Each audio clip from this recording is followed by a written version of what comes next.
Hi, this is Father Marshall Shelley with my weekly Rector's update. It's actually a little late this week. Had a long Wednesday and Thursday, and everyone is human, so made the decision to pause on recording this and getting it ready for you all to experience because I was just exhausted at the end of Thursday, and so we moved it to Friday morning. Friday morning, however, Friday is my Sabbath day. Those of you who don't know, clergy under our agreements with our congregations get one consistent 24-hour period when we're not supposed to be wearing our collar or doing official things. That tends for me to be a pretty fuzzy area, hence my recording this message to you.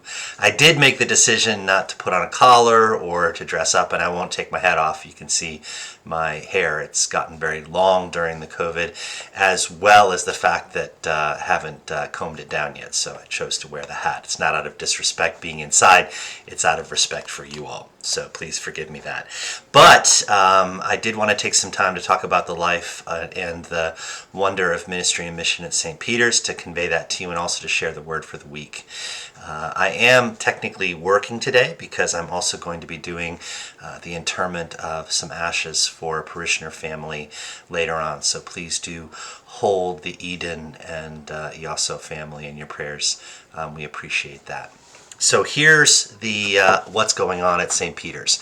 One of the things I want to commend our wardens, our leadership, and our volunteers for is the great work they put in last week and weekend on our tent sale. That was really a wonderful experience for everybody. Not only did we have a really successful sale, which we really appreciate, we also had a great experience in terms of reaching out to the community, really sharing some of the treasures that tend to live in bins in the basement of the parish hall and clear those out, as well as being able to extend the holiday spirit to folks. We had a lot of people come up to me as I was standing there greeting folks and welcoming them to the property, saying that they were so glad to be able to participate in this sale, both in terms of volunteering and in shopping. And some people did shop and then come back and volunteer to find little treasures for their holiday homes. It's been a tough year, and the opportunity that some folks have had to find a few treasures to decorate their homes with has been a real blessing. So we're very thankful for that. We also had several people come back 4 or 5 or 6 times, 2 or 3 times in a day, to find more treasures, because we were always putting things out. We hope to have more sales like this into the future, not only just to continue to keep our thrift shop open, but also to extend the opportunity to share some of those treasures that are hidden away that you don't get to see that often, but we get to share with you in those events. We also completed our first experimental virtual Sunday school program. We were very excited to share that with you all. We made a journey through Genesis. I want to thank Christina and Marissa, who helped me out and really were the leaders in terms of our program of telling stories from the book of Genesis. We are looking forward to November. We are going to take on, for slightly older youth, a conversation on the big questions of faith. And the first one is going to be, is faith the same as belief? That'll be airing next week, so keep an eye peeled for that on our YouTube channel as well as on the e-news. We look forward to sharing those with you. Again, these are designed to trigger conversations in your household, so feel free to watch those with your older children, and you may even get a lot out of it yourself, so give it a shot. The thing I'm really excited about is we continue our online worship as well as our in-person worship outside. We're going to try to do that as long as we can and as long as the weather permits. We're also working on some renovations in the parish hall and in our church to make moving inside when the weather demands it safer, even in the midst of a surge. We don't know exactly what the next week will bring. And I want to thank the wardens for keeping my feet on the ground even as I seek to plan and dream what worship and praise of God can look like for us in the near future. Just to be mindful that the first thing we do when we serve God and love our neighbors is we make sure that we do everything we can to ensure safety and good health as we gather.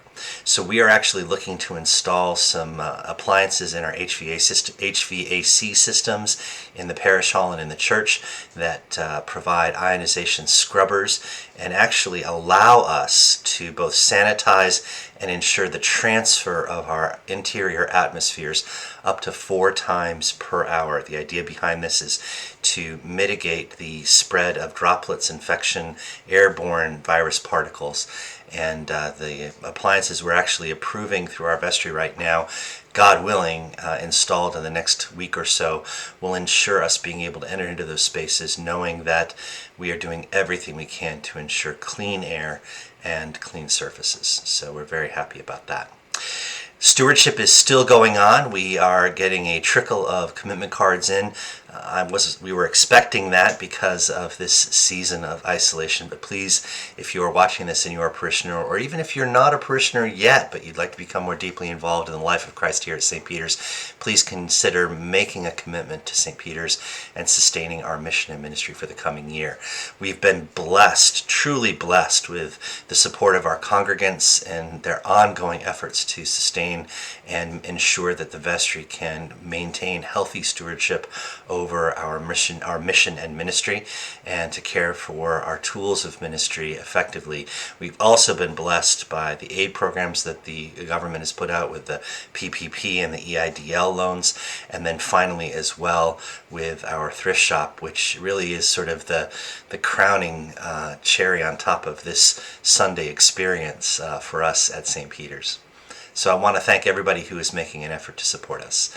As we move to All Saints Sunday, which is this coming Sunday, and a special time here at St. Peter's, which I'll describe in a minute when I get to our word for the day, I also want to remind everyone that we have our time change, and we fall back, we gain an hour, and we do worship at 10 a.m.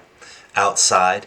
And join us. We're actually going to be moving into the churchyard in front of the church, and we look forward to sharing a new perspective on worship, as well as to run a bit of an experiment. We're trying to figure out how we might be able to do Christmas Eve services outside, and this is the first effort in that.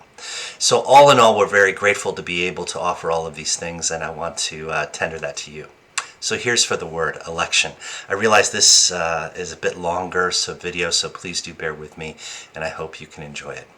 So election is this word that I blogged about. I refer that to you. It's down below in the formation section of the e-news, as well as available on New Ministry, New Paths at blogspot.com. Please do check that out. Election is one of those words that we're mindful of because we're in a general election.